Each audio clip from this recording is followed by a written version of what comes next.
नमस्कार दोस्तों, मैं Kanhaiya Kumar, founder of Asha academy and mathematics faculty, आप सभी लोगों का इस नए वीडियो में तहे दिल से स्वागत करता हूं। आप लोगों का बहुत बहुत शुक्रिया जो आप लोगों ने मेरी पिछले वीडियो को इतना अच्छा रिस्पांस दिया, अपनी राय रखी। उम्मीद करता हूं आप लोग आगे भी किसी भी तरह का आपको यदि समस्या हो, प्रॉब्लम हो, तो आप जरूर हमारे कमेंट सेक्शन में कमेंट करते रहेंगे। आज जो मुद्दा है, हम जो आपसे आज बात करने वाले हैं वो है एनटीपीसी का न्यू वैकेंसी। बहुत सारे स्टूडेंट का क्वेरी आया है कि सर कहाँ भरे, क्या पोस्ट दे, कौन सा जोन दे। देखिए, सबसे पहले बात आपको ये समझना बहुत ही जरूरी है कि रेलवे और एसएससी जो है सेंटर लेवल पे उसका कट ऑफ आता है। पूरे इंडिया में एक कट ऑफ आता है उसका, लेकिन रेलवे में जोन वाइज अलग अलग आता है। तो आप लोगों को बताते चले कि 50% से ज्यादा काम है फॉर्म भरना। यदि आप फॉर्म सही तरीके से भर लेते हैं, यदि आपका जोन सही हो जाता है, तो आपका आधा काम आपका यहीं पे आसान हो जाता है। तो आज सिर्फ और सिर्फ यही इसी मुद्दे पर हम बात करने आए हैं आप लोगों के बीच में कि फॉर्म किस जोन में भरिए, किस तरह से तैयारी कीजिए, सिलेबस क्या है, एजुकेशनल क्वालिफिकेशन क्या है, लेटेस्ट एनटीपीसी वैकेंसीज का, मेडिकल स्टैंडर्ड्स क्या हैं, ठीक है, लेवल ऑफ एग्जाम क्या है, कितने लेवल में आपका रिक्रूटमेंट किया जाएगा, सारे मुद्दों पर। तो वीडियो शुरुआत करने से पहले मैं आप लोग को याद दिलाना चाहता हूं, यदि आप लोगों ने अभी तक सब्सक्राइब नहीं किया है तो जरूर अपना सब्सक्राइब बटन जरूर दबा दें। और चलिए अब शुरुआत करते हैं इस वीडियो को। ये जो आपका एनटीपीसी का फॉर्म आया है, उसमें सबसे पहला हम पॉइंट है, सबसे पहले बिंदु जिस पर हम गौर करना चाहेंगे, टाइप्स ऑफ पोस्ट। कितने पोस्ट आपको दिए गए हैं? टोटल इसमें 13 तरीका का पोस्ट है, ठीक है ना।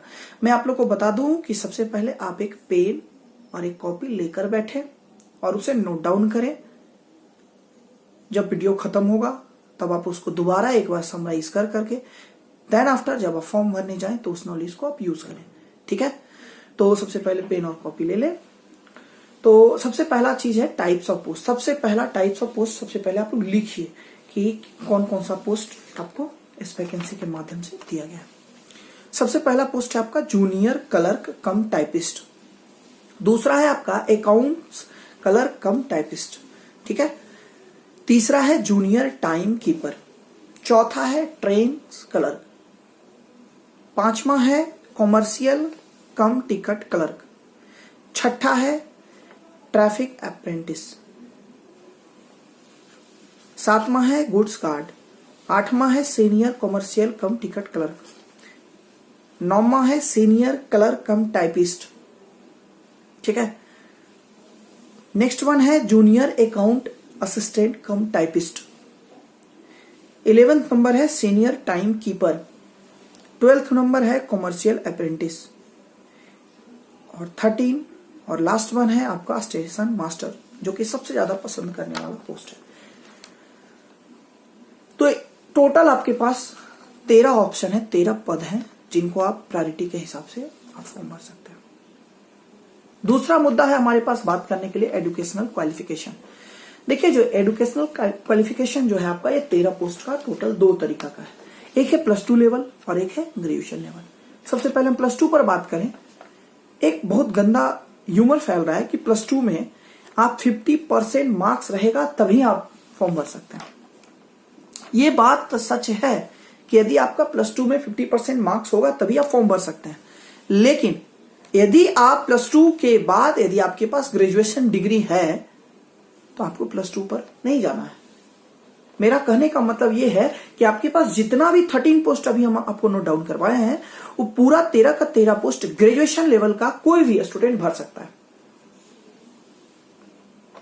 फिर से सुनिए, ग्रेजुएशन लेवल का कोई भी स्टूडेंट हो, उसका कितना भी मार्क्स आया हो 12th में, उससे कोई मतलब नहीं है, वो आसानी से आप 13 का 13 पोस्ट आप भर सकते हैं। लेकिन यदि आप +2 लेवल पर भरना चाहते हैं और आपके पास ग्रेजुएशन की डिग्री नहीं है, तब आपको +2 में 50% मिनिमम मार्क्स चाहिए। अब आते हैं कौन कौन से पोस्ट +2 पर है, सिर्फ +2 पे। तो 1 से लेकर के जो 5 तक आपको अभी हम पोस्ट लिखवाए हैं, वो आपका सिर्फ और सिर्फ +2 का है। कहने का मतलब कि जो आप अगर +2 किए हुए हैं तो 1 से 5 नंबर पोस्ट तक ही आप डाल सकते हैं। उसके अलावा जितना भी पोस्ट है उसमें ग्रेजुएशन होना अति आवश्यक है। लेकिन ग्रेजुएशन वाले लोगों के लिए 1 से लेकर के 13 तक आपको है। तो ये था आपका एजुकेशनल क्वालिफिकेशन की बात। इसके बाद हम आते हैं मेडिकल स्टैंडर्ड्स। देखिए मेडिकल स्टैंडर्ड्स की अगर बात करें तो इसमें कोई खास मेडिकल को लेकर के आपको प्रॉब्लम नहीं आने वाला है। इसमें आईज को लेकर के आपको मेडिकल स्टैंडर्ड दिया गया है। इसमें टोटल 4 तरीका का है, कैटेगरी में बांटा गया है मेडिकल स्टैंडर्ड को। फर्स्ट है A2, सेकेंड है A3, थर्ड है B2 एंड फोर्थ है C2। A2 जो है बेस्ट है, उसमें आपको चाहिए नो ग्लास। आप यदि चश्मे का इस्तेमाल करते हैं तब आपके लिए मेडिकल स्टैंडर्ड गौर करने वाली बात है। अगर नहीं करते हैं तो मेडिकल स्टैंडर्ड आप गौर नहीं करें, आप भर सकते हैं। A2 में चाहिए आपको 6/9 नो ग्लास, सेम A3 है। मेडिकल स्टैंडर्ड थोड़ा सा उसमें लूज दिया गया, फिर B2 है, C2 है, इस तरह का बात है। तो सिर्फ और सिर्फ आंख में यदि आप चश्मा लगाते हो तब आपको मेडिकल स्टैंडर्ड गौर करने वाली बात है। चलिए, तो अब जो हमारा नेक्स्ट मुद्दा है वो है पेपर, एग्जाम। एग्जाम आखिरकार हम लोग कितने लेवल में देंगे, कौन से पोस्ट का कितना एग्जाम देना होगा। तो मैं आपको बता देना चाहता हूं, CBT1 जो है वो सारे पोस्ट के लिए कंपलसरी है और सारा का लेवल सेम होने वाला है। CBT1 का आपका सिलेबस का अगर हम बात करें तो 90 मिनट में 100 क्वेश्चन। यदि आप SSC का स्टूडेंट हो तो ये आपके लिए बहुत ही आसान है। टाइम मैनेजमेंट कोई बड़ा मुद्दा नहीं है इसमें। 100 question 90 minute, more than sufficient. यदि आप सब्जेक्ट वाइज बात करें तो मैथमेटिक्स में 100 क्वेश्चन में आपको 30 क्वेश्चन मैथमेटिक्स की रहेगी, रीजनिंग की 30 रहेगी, GS की 40 रहेगी। ये था आपका CBT1 की बात। लेकिन अब CBT2 में आते हैं। CBT2 जो पेपर है आपका, यह आपका टोटल 5 टाइप में बांटा गया है। जो आपका 13 पोस्ट जो है टोटल, उसको 5 लेवल में आपको CBT2 एग्जाम लिया जाएगा। इसमें लेवल 2 से शुरुआत होता है और लेवल 6 तक जाता है। टोटल 5 लेवल में आपको बांटा गया है। हर लेवल का आपका काम क्या है, लेवल 2 सबसे इजी होगा, लेवल 3 उससे हार्ड होगा, लेवल 4 उससे थोड़ा हार्ड होगा, और इस तरह से लेवल 6 सबसे ज्यादा हार्ड होने वाला है। ठीक है। अब CBT2 में सिलेबस क्या होगा? सिलेबस सारा लेवल का सेम होगा, लेकिन बस थोड़ा सा क्वेश्चन का लेवल ऊपर नीचे आने वाला है आपका। अगर CBT2 के सिलेबस की बात करें तो 90 मिनट सेम टाइमिंग आपको यहां पर मिलने वाला है। CBT1 में भी 90 मिनट, CBT2 में भी 90 मिनट। लेकिन क्वेश्चन जो है इस बार आपको 120 मिलने वाला है, मतलब 120 क्वेश्चन आपको दिया जाएगा। इसमें मैथमेटिक्स का 35, रीजनिंग का 35 और GS का 50 GS का रहेगा आपके पास। ये था CBT2 का। CBT2 में अब आपके पास ये क्वेश्चन आएगा कि सर किसका कौन सा लेवल रहेगा CBT2 का, तो उसको भी आप नोट डाउन कर लीजिए, क्योंकि आपको अभी हम बोले थे जो भी 13 पोस्ट है, टोटल 13 पोस्ट का हम आपको कैटेगराइज कर देते हैं किसमें रहेगा। 1 से लेकर के 4 नंबर तक का जो पोस्ट है उसमें लेवल 2, CBT2 का लेवल 2 पेपर होने वाला है, 1 से लेकर के 4 तक का। 5वें नंबर का जो पोस्ट मैं आपको बताया हूं उसमें लेवल 3 होने वाला है, CBT2 का लेवल 3 पेपर आने वाला है आपके बीच। 6 नंबर का जो पोस्ट है वो आपका CBT2 में लेवल 4 आने वाला है। नेक्स्ट जो है 7 नंबर पोस्ट से लेकर के 11 नंबर पोस्ट तक CBT2 पेपर का लेवल 5 पेपर आने वाला है आपके पास। और आखिरी जो है आपका 12 नंबर पोस्ट और 13 नंबर पोस्ट, ये दोनों में CBT2 में हाईएस्ट लेवल ऑफ क्वेश्चन रहेगा जो कि लेवल 6 होगा। ठीक है, तो ये था आपका लेवल का बात और सिलेबस का बात। इसके बाद आपको CBT1 दीजिएगा, CBT2 दीजिएगा, उसके बाद आपको आने वाला है स्किल टेस्ट। ठीक है, स्किल टेस्ट होगा। स्किल टेस्ट क्या होगा? स्किल टेस्ट 2 तरीका का है इसमें। ठीक है, एक है आपका टाइपिंग स्किल टेस्ट और दूसरा है आपका कंप्यूटर बेस्ड एप्टीट्यूड टेस्ट। सबसे पहले ये समझिए, स्किल टेस्ट जो है 2 टाइप का है। पहला जो है आपका टाइपिंग स्किल टेस्ट है और दूसरा जो है कंप्यूटर बेस्ड एप्टीट्यूड टेस्ट। ठीक है, कंप्यूटर बेस्ड एप्टीट्यूड टेस्ट जो है वो 13 नंबर पोस्ट और 6 नंबर पोस्ट, 13 नंबर पोस्ट और 6 नंबर पोस्ट जो आपको TA और स्टेशन मास्टर, ये दोनों के लिए आपको। अब नेक्स्ट पॉइंट है आपके पास कि टाइपिंग सर, तो टाइपिंग देखिए जिन पोस्ट के लिए टाइपिंग कंपलसरी है उसको आप एक बार टिक आउट कर लीजिए। पोस्ट नंबर है 1, 2, 3, 9, 10, 11। इतने जो पोस्ट है इसके लिए आपको टाइपिंग होना जरूरी बोलता है। ठीक है, इसके बाद आ जाइए, अगर आपका स्किल टेस्ट हो गया तो आगे बढ़िए। इसके बाद का स्टेप होगा आपका documents verification and then after medical होगा। इसके बाद आपको ज्वाइनिंग दिया जाएगा। इसमें कुछ पोस्ट ऐसा भी है जिसमें कोई भी स्किल टेस्ट नहीं मांग रहा है, ना कंप्यूटर बेस्ड एप्टीट्यूड टेस्ट मांगा जा रहा है और ना ही आपके पास टाइपिंग मांगा जा रहा है। वो सब पोस्ट है 4 नंबर है, 5 नंबर है, 7 नंबर है, 8 नंबर है और 12 नंबर है। ये टोटल 5 पोस्ट ऐसा है जिसमें कोई भी ना टाइपिंग मांगा जा रहा है ना कंप्यूटर बेस्ड एप्टीट्यूड टेस्ट मांगा जा रहा है। चलिए, तो ये था हमारा एजुकेशनल क्वालिफिकेशन को लेकर के, लेवल ऑफ एग्जाम को लेकर के और मेडिकल स्टैंडर्ड्स वगैरह। एक बात हम और बताते चले आपको, CBT 1 में जो है वो आपका मिनिमम परसेंटेज ऑफ मार्क्स मांगा गया है। ठीक है, CBT 1 पेपर जो आप दे रहे हैं उसमें जनरल का कम से कम 40% मार्क्स जरूरी है आना। यदि आप 40% से अगर कम लाते हैं तो रेलवे के द्वारा ऐसा बोला गया है कि आप हमारे लायक नहीं है, आपको नहीं लिया जाएगा। तो जनरल के लिए 40% होना चाहिए। EWS सर्टिफिकेट जो अभी आप देख रहे हैं, EWS के लिए भी आपको 40% ही चाह रहा है। OBC के लिए 30%, SC के लिए 30% और ST के लिए 25% मार्क्स होना जरूरी बोलता है। अगर आपको इतना मार्क्स आएगा तब आप आगे के लिए एलिजिबल है। यदि आप नहीं ला रहे हैं CBT 1 में इतना % मार्क्स तो कोई मैटर नहीं करता, आपको आगे नहीं जाने दिया जाएगा। चलिए, तो ये था आपका level of exam. Level of exam में 1-2 पॉइंट और आपको हम बता देना चाहते हैं कि निगेटिव मार्क्स भी है इसमें। 1:3 का मार्क निगेटिव है, मतलब अगर सही आप कर रहे हो तो 3 मार्क्स आपको दिया जाएगा, अगर आप गलत कर रहे हो तो आपसे 1 मार्क्स डिडक्ट कर लिया जाएगा।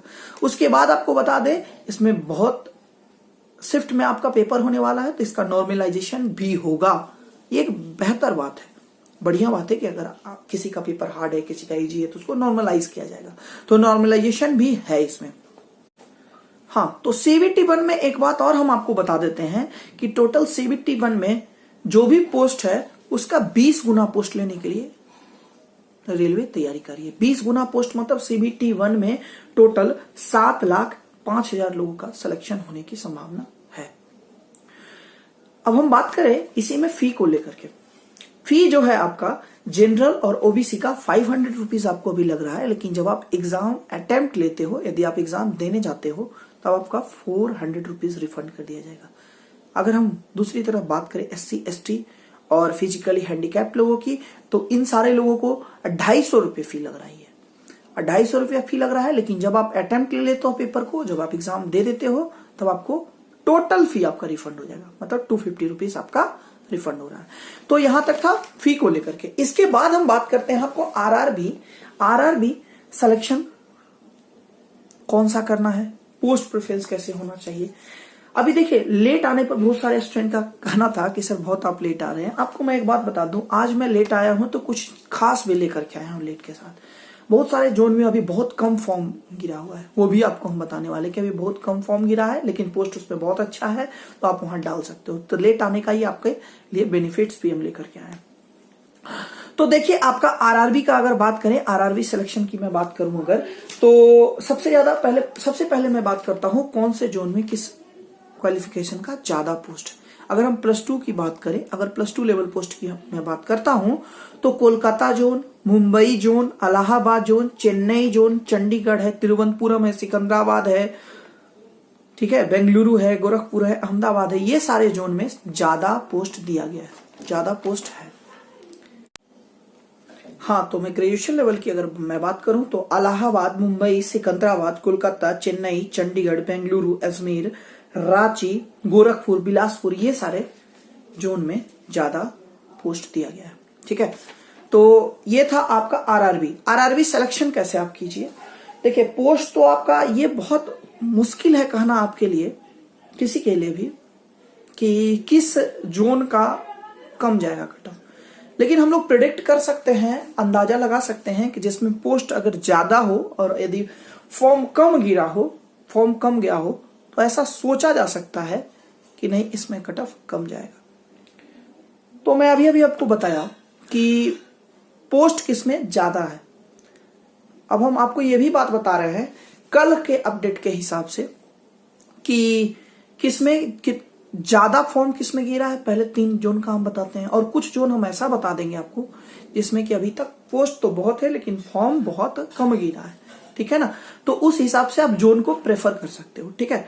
तो हम आपको बता दें कि इलाहाबाद जो है उसमें 5 लाख से ज्यादा फॉर्म अभी तक गिर चुका है, जबकि उसमें 5000 के अप्रॉक्स में आपका सीट है। मतलब ये बहुत ज्यादा इसमें रस है, आप इसको ना डालो तो ज्यादा बेहतर होगा हमारे हिसाब से। यदि हम गोरखपुर की बात करें तो 4 लाख से ज्यादा जा चुका है, लेकिन इसमें पोस्ट 1500 के करीब करीब है, 1500 2000 ऐसे कुछ है। बिलासपुर 3.5 लाख से ज्यादा फॉर्म गिर चुका है। ये सब जोन में आप ना डालो तो ज्यादा बेहतर होगा। अब हम वैसे जोन की बात करते हैं जिसमें अभी तक कम फॉर्म गिरा है, ठीक है। तो उसमें जोन आता है भोपाल। इसमें बहुत पोस्ट है लेकिन फॉर्म अभी 1-1.5 लाख के आसपास, 2 लाख के आसपास फॉर्म गिरा है। कल तक का अपडेट मैं बता रहा हूं। अजमेर हो गया, बेंगलुरु हो गया, चेन्नई हो गया, जम्मू एंड कश्मीर भी है। फिर रांची में भी आपको एक बात गौर से बता दें, रांची में भी अभी तक बहुत ही कम फॉर्म गिरा है। हालांकि वहां सीट भी कम है, लेकिन अगर रेशियो देखा जाए तो रांची में भी कम फॉर्म गिरा है। तिरुवनंतपुरम में भी इस बार कम फॉर्म गिरा है, ठीक है। तो ये सब जोन आप सिलेक्ट कर सकते हो। बाकी आप अपना स्वविवेक भी लगाइए, थोड़ा सोचिए कहां आपके लिए बेहतर होगा। जोन सेलेक्ट करना सब बहुत ज्यादा जरूरी है, बहुत इंपॉर्टेंट है। आपको एक बात बता दें कि आप जॉब ले लो। बहुत सारे दोस्त हैं हमारे जो जॉब ले लिए हैं और साउथ में कट ऑफ कम जाने के लोभ से साउथ में डाल देते हैं, लेकिन जब वहां ज्वाइनिंग हो जाता है वहां बोलेगा आपको तेलुगु और आपको समझ में नहीं आएगा। तब आप फोन करके घर में परेशान कर तो क्या पापा फंसा दिए, नौकरी तो हो गया लेकिन कुछ जिंदगी नहीं रहा सही। तो रेलवे में एक बात आप गौर से समझो कि रेलवे में आपको अगर एक जोन आपको मिल जाता है तो बहुत ही मुश्किल से आपका ट्रांसफर दूसरे जोन में होता है, लेकिन बहुत मुश्किल है। एक ट्रांसफर का एक टर्म है म्यूचुअल ट्रांसफर। म्यूचुअल ट्रांसफर ही रेलवे में संभव होता है जनरली। तो जोन बहुत सोच समझ के डालो। सिर्फ इस लोभ में मत डाल देना कि इसमें कम कट ऑफ जाएगा तो हमको इसमें ले लो। नहीं, ऐसा नहीं सोचना है। आपको यह भी सोचना पड़ेगा कि क्या वहां का लोकल एनवायरमेंट मेरे लिए होगा सुटेबल कि नहीं, ठीक है। तो जोन के बाद आपका पोस्ट प्रेफरेंस। हाँ, तो हम पोस्ट प्रेफरेंस की बात कर रहे हैं अभी।